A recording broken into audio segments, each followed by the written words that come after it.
The relatively new Uganda Parliamentary Alliance on Food and Nutrition has kicked off the week-long event under the Parliament Week of Food and Nutrition.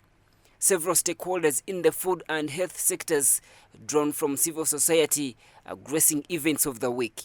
They raised concern that many Ugandans are still unable to access food or even the right kind of food, yet the country has not just plenty, but a variety of food. As a nation, we are concerned when some groups of populations within our country have unacceptable levels of food security and malnutrition, despite our high endowments. We should be very, very ashamed of this. Uganda, our catchphrase of Ministry of Tourism is gifted by nature. We have 2 rainy seasons annually. And there are countries on this continent that have 1 rainy season. So I think it's a very big shame that we should have food insecurity in this country. National Planning Authority, you're here. I don't know why we do not plan as a country.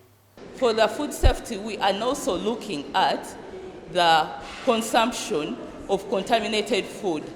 Recently, Uganda National Bureau of Standards released a report which was published. And the report indicated that very many Ugandans are consuming groundnuts, are consuming maize flour, which is affected by the metallic chips, which metallic chips will cause non-communicable diseases like cancer because of the rusted metals that go through that happen during the grinding. And those metallic chips will cause cancer to the humans unknowingly because they consume what they buy from the market. The Ministry of Health is now moving to regulate what people eat. In many areas, especially urban areas, food vendors sell food even at the roadside, which compromises the quality of that food since it may be exposed to dust, flies and other elements.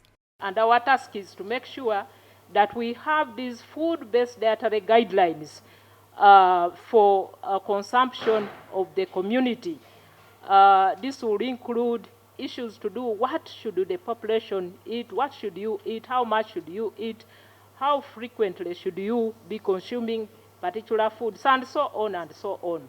Now stakeholders want Parliament to urgently process and pass the Food and Nutrition Bill, which among others provides for an agency to regulate food standards and free the National Bureau of Standards (UNBS), which is inadequate and is also underfunded. This has been in the offing since 2019. For the last how many years we've been struggling with the home of the law to do with the nutrition and food security. And we are glad that the regulation of advertising of unhealthy foods is happening today. And we are glad that even the regulation on consumption, meaning the labeling of the foods that are consumed by our people, is also happening. These are some of the areas that challenge us as the health sector.